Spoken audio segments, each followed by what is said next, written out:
Hi friends, welcome to back my channel, Gurleen's Learning Channel, and I am Gurleen. Guess, today what I have? I have assignment of Guru Gobind Singh Ji. So let's see it. I make this photo at home. This is made by me.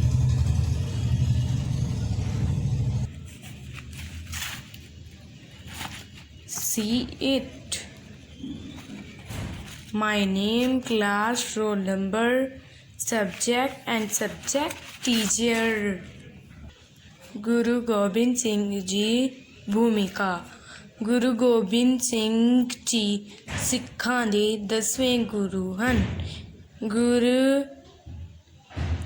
Guru Sahib ਨੇ ਆਪਣਾ ਸਾਰਾ ਜੀਵਨ ਅਤੇ ਸਰਬੰਸ ਦੇਸ਼ ਕੌਮ ਅਤੇ ਧਰਮ ਖਾਤਰ ਕੁਰਬਾਨ ਕਰ ਦਿੱਤਾ, ਜਿਸ ਕਰਕੇ ਆਪ ਨੂੰ ਇਤਿਹਾਸ ਵਿੱਚ ਸਰਬੰਸਦਾਨੀ ਕਿਹਾ ਜਾਂਦਾ ਹੈ।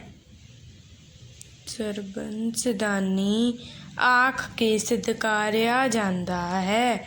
ਗੁਰੂ ਗੋਬਿੰਦ ਸਿੰਘ ਜੀ ਇੱਕ ਸੰਤ ਸਿਪਾਹੀ ਸਨ। ਆਪ ਇੱਕ ਯੋਧਾ ਹੋਣ ਦੇ ਨਾਲ ਨਾਲ ਫਕੀਰ ਵੀ ਸਨ। ਆਪ ਜੀ ਇੱਕ ਅਜਿਹੇ ਮਹਾਂਪੁਰਸ਼ ਸਨ ਜਿਨ੍ਹਾਂ ਨੇ ਸਿੱਖਾਂ ਨੂੰ ਵੀਰ ਸੈਨਿਕਾਂ ਵਿੱਚ ਬਦਲ ਕੇ ਸਿੱਖ ਜਾਤ ਨੂੰ ਇੱਕ ਵੀਰ ਜਾਤ ਬਣਾ ਦਿੱਤਾ। एंड दिस पिक्चर ये भी पिक्चर मैंने खुद बनाई है। See it, you can try to make this picture. जन्म श्री गुरु गोबिंद सिंह जी का जन्म 1666 ਨੂੰ ਬਿਹਾਰ ਦੀ ਰਾਜਧਾਨੀ ਪਟਨਾ ਵਿਖੇ ਹੋਇਆ। ਆਪ ਦਾ ਜਨਮ ਮਾਤਾ ਗੁਜਰੀ ਜੀ ਦੀ ਕੁੱਖੋਂ ਹੋਇਆ। ਜਨਮ ਸਮੇਂ ਆਪ ਦੇ ਪਿਤਾ ਸ਼੍ਰੀ ਗੁਰੂ ਤੇਗ ਬਹਾਦਰ ਸਾਹਿਬ ਅਸਾਮ ਗਏ ਹੋਏ ਸਨ। ਆਪ ਦਾ ਨਾਂ ਗੋਬਿੰਦ ਰਾਏ ਸੀ। ਆਪ ਦਾ ਬਚਪਨ ਪਟਨੇ ਵਿਖੇ ਬਤੀਤ ਹੋਇਆ। ਬਚਪਨ ਤੋਂ ਹੀ ਆਪ ਨੇ ਆਪਣੇ ਸਾਥੀਆਂ ਨੂੰ 2 ਹਿੱਸਿਆਂ ਵਿੱਚ ਵੰਡ ਕੇ ਲੜਾਈ ਲੜਨ ਦਾ ਸ਼ੌਂਕ ਸੀ। ਬਚਪਨ ਤੋਂ ਹੀ ਨਿਸ਼ਾਨੇਬਾਜ਼ ਬਣਨ ਦੇ ਸ਼ੌਂਕ ਨੇ ਆਪ ਨੂੰ ਮਹਾਨ ਯੋਧਾ ਬਣਾ ਦਿੱਤਾ। 6 ਸਾਲ ਦੀ ਉਮਰ ਵਿੱਚ ਆਪ ਅਨੰਦਪੁਰ ਆ ਗਏ। ਇੱਥੇ ਆਪ ਨੇ ਵੱਖ-ਵੱਖ ਭਾਸ਼ਾਵਾਂ ਜਿਵੇਂ ਸੰਸਕ੍ਰਿਤ, ਫ੍ਰੰਚ, ਅਰਬੀ, ਫਾਰਸੀ ਅਤੇ ਪੰਜਾਬੀ ਸਿੱਖੀ। ਵੱਖ-ਵੱਖ ਗ੍ਰੰਥਾਂ ਦਾ ਅਧਿਐਨ ਕੀਤਾ। ਖਾਸ ਕਰਕੇ ਆਦਿ ਗ੍ਰੰਥ ਸਾਹਿਬ ਦਾ। ਇੱਥੋਂ ਹੀ ਆਪ ਨੇ ਸ਼ਸਤਰ ਵਿੱਦਿਆ ਵਿੱਚ ਮਹਾਰਤ ਪਾਈ। ਪਿਤਾ ਜੀ ਦੀ ਸ਼ਹੀਦੀ। ਔਰੰਗਜ਼ੇਬ ਹਿੰਦੂਆਂ 'ਤੇ ਅਤਿਆਚਾਰ ਕਰ ਰਿਹਾ ਸੀ। ਉਹ ਉਹਨਾਂ ਦਾ ਸਫਾਇਆ ਕਰਨ 'ਤੇ ਤੁਲਿਆ ਹੋਇਆ ਸੀ। ਕਸ਼ਮੀਰੀ ਪੰਡਤਾਂ ਨੇ ਔਰੰਗਜ਼ੇਬ ਦੇ ਜ਼ੁਲਮਾਂ ਤੋਂ ਤੰਗ ਆ ਗਏ। ਉਹਨਾਂ ਨੇ ਸ਼੍ਰੀ ਗੁਰੂ ਤੇਗ ਬਹਾਦਰ ਸਾਹਿਬ ਪਾਸ ਬਚਾਅ ਲਈ ਫਰਿਆਦ ਕੀਤੀ। ਉਹਨਾਂ ਦਾ ਦੁੱਖ ਸੁਣ ਕੇ ਸ਼੍ਰੀ ਗੁਰੂ ਗੋਬਿੰਦ ਸਿੰਘ ਜੀ ਨੇ ਆਪਣੇ ਪਿਤਾ ਜੀ ਨੂੰ ਹਿੰਦੂ ਧਰਮ ਲਈ ਸ਼ਹੀਦ ਹੋਣ ਲਈ ਦਿੱਲੀ ਤੋਰਿਆ। ਉਸ ਸਮੇਂ ਆਪ ਦੀ ਉਮਰ ਮਸਾਂ 9 ਸਾਲ ਸੀ। ਸ਼੍ਰੀ ਗੁਰੂ ਤੇਗ ਬਹਾਦਰ ਸਾਹਿਬ ਨੇ ਚਾਂਦਨੀ ਚੌਕ ਦਿੱਲੀ ਆਪਣੀ ਸ਼ਹਾਦਤ ਦਿੱਤੀ। ਗੁਰਗੱਦੀ ਸੰਭਾਲਣੀ ਪਿਤਾ ਜੀ ਦੇ ਕੁਰਬਾਨ ਪਿੱਛੋਂ ਸਾਰੀ ਜ਼ਿੰਮੇਵਾਰੀ ਆਪ ਦੇ ਮੋਢਿਆਂ 'ਤੇ ਆ ਪਈ। ਉਸ ਸਮੇਂ ਆਪ ਦੇ ਚੁੰਡੇਰੇ ਸਮੱਸਿਆਵਾਂ ਸਨ। ਗੁਰਗੱਦੀ ਲਈ ਆਪਣੇ ਵੀ ਨਾਰਾਜ਼ ਸਨ। ਦੂਸਰਾ, ਆਪ ਆਪਣੇ ਪਿਤਾ ਜੀ ਦੀ ਸ਼ਹੀਦੀ ਦਾ ਬਦਲਾ ਲੈਣਾ ਚਾਹੁੰਦੇ ਸਨ। ਆਪ ਨੇ ਆਪਣੀ ਫੌਜੀ ਤਾਕਤ ਇਕੱਠੀ ਕਰਨੀ ਸ਼ੁਰੂ ਕਰ ਦਿੱਤੀ। ਆਪ ਜੀ ਨੇ ਸ਼੍ਰੀ ਗੁਰੂ ਨਾਨਕ ਦੇਵ ਜੀ ਦੇ ਨਾਮ ਲੇਵਿਆਂ ਨੂੰ ਕੇਸ ਰੱਖਣ ਦਾ ਹੁਕਮ ਦੇ ਦਿੱਤਾ। ਇਸ ਵੇਲੇ ਠੀਕ ਸਰਹਿੰਦ ਦਾ ਨਵਾਬ ਆਪ ਦਾ ਜਾਨੀ ਦੁਸ਼ਮਣ ਬਣ ਚੁੱਕਾ ਸੀ। ਪਹਾੜੀ ਰਾਜਿਆਂ ਨਾਲ ਟੱਕਰ 1686 ਵਿੱਚ ਪਹਾੜੀ ਰਾਜਿਆਂ ਨਾਲ ਆਪ ਨੇ ਘਮਸਾਨ ਦਾ ਯੁੱਧ ਕੀਤਾ।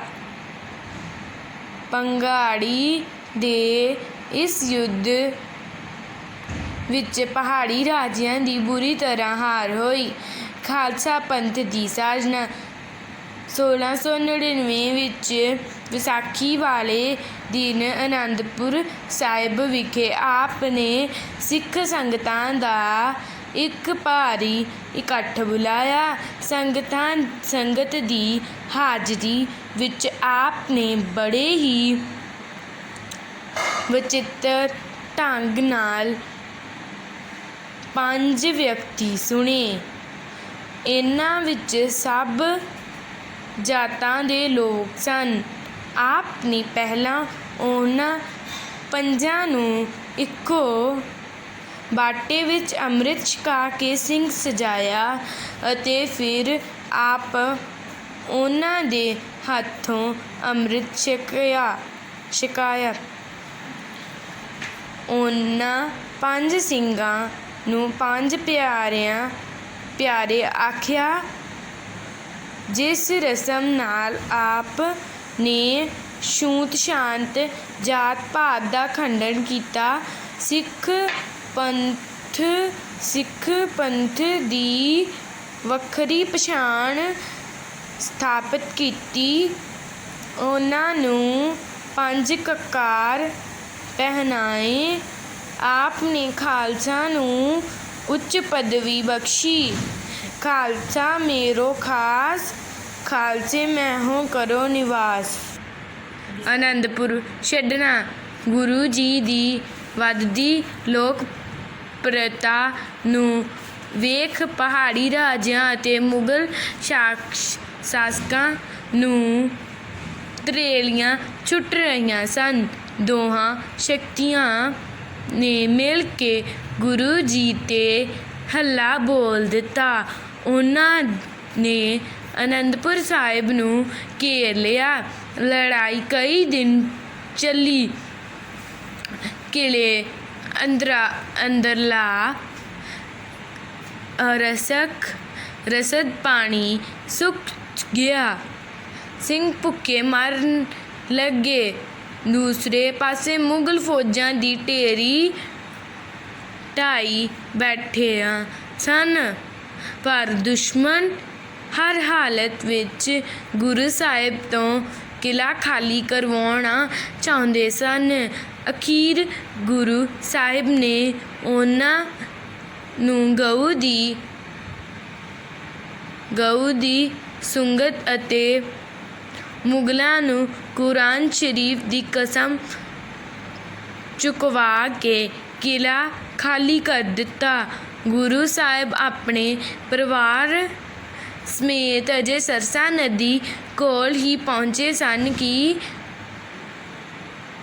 ਫਰੇਬੀਆਂ ਨੇ ਕਸਮਾਂ ਦੀ ਪਰਵਾਹ ਨਾ ਕਰਕੇ ਗੁਰੂ ਸਾਹਿਬ 'ਤੇ ਹੱਲਾ ਬੋਲ ਦਿੱਤਾ।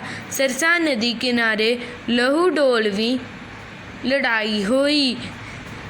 ਇਸ ਵਿੱਚ ਬਹੁਤ ਸਾਰੇ ਸਿੰਘ ਬਹੁਮੁੱਲੀਆਂ ਵਸਤਾਂ ਅਤੇ ਢੇਰ ਸਾਰਾ ਰੱਸੀਆਂ ਸਹਿਤ ਸਰਸਾ ਨਦੀ ਦੀ ਭੇਟ ਚੜ੍ਹ ਗਿਆ।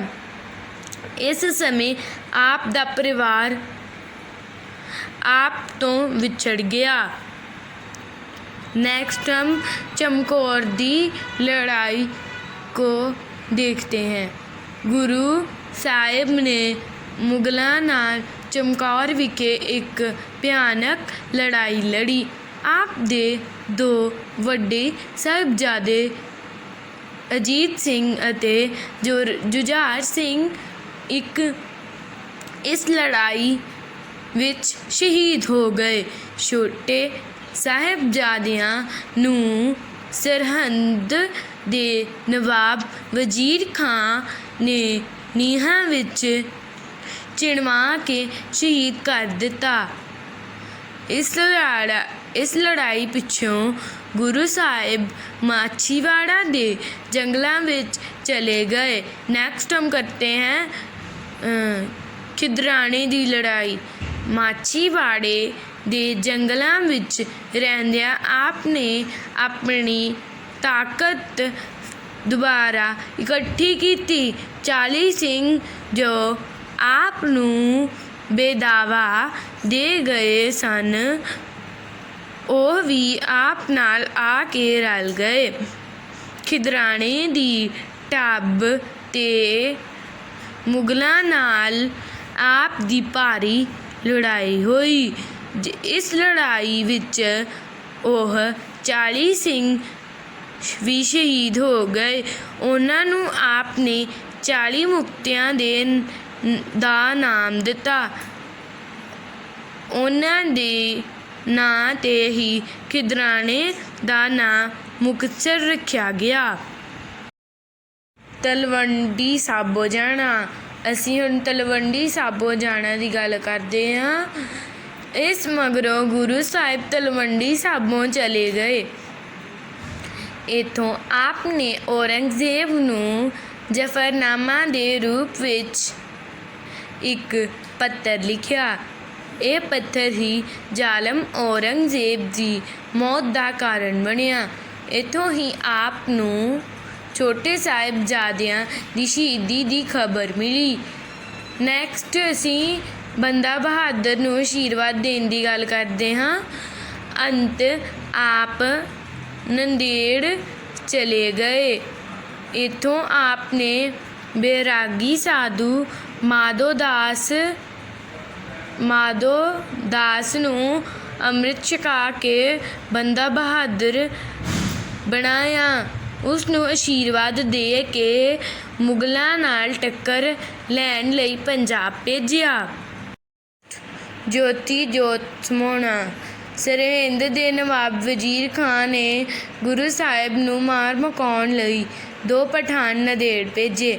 ਆਪ ਪਰਮਾਤਮਾ ਦੀ ਭਗਤੀ ਵਿੱਚ ਲੀਨ ਸਨ। ਜਿਸ ਸਮੇਂ ਆਪ 'ਤੇ ਹਮਲਾ ਹੋਇਆ, 2 ਹਮਲਾਵਰਾਂ ਵਿੱਚੋਂ ਇੱਕ ਤਾਂ ਉੱਥੇ ਹੀ ਮਾਰ ਦਿੱਤਾ ਗਿਆ, ਦੂਸਰਾ ਭੱਜੇ ਜਾਂਦੇ ਮਾਰਿਆ ਗਿਆ।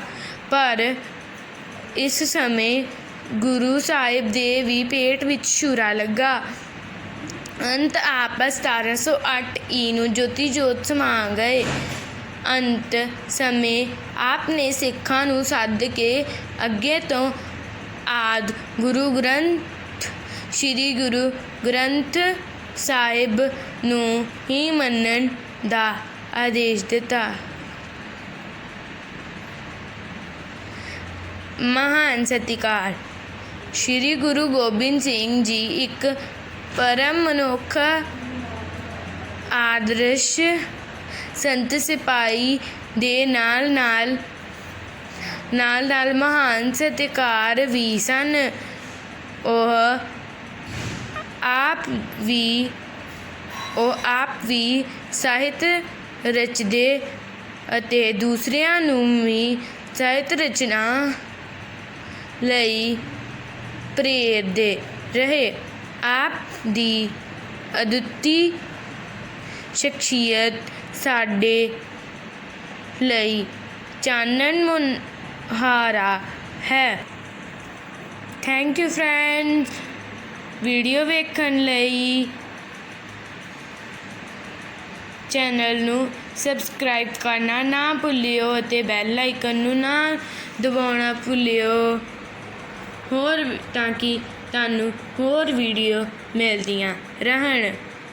ਲਾਈਕ ਅਤੇ ਸਬਸਕ੍ਰਾਈਬ ਜ਼ਰੂਰ ਕਰਨਾ। ਧੰਨਵਾਦ ਦੋਸਤੋ।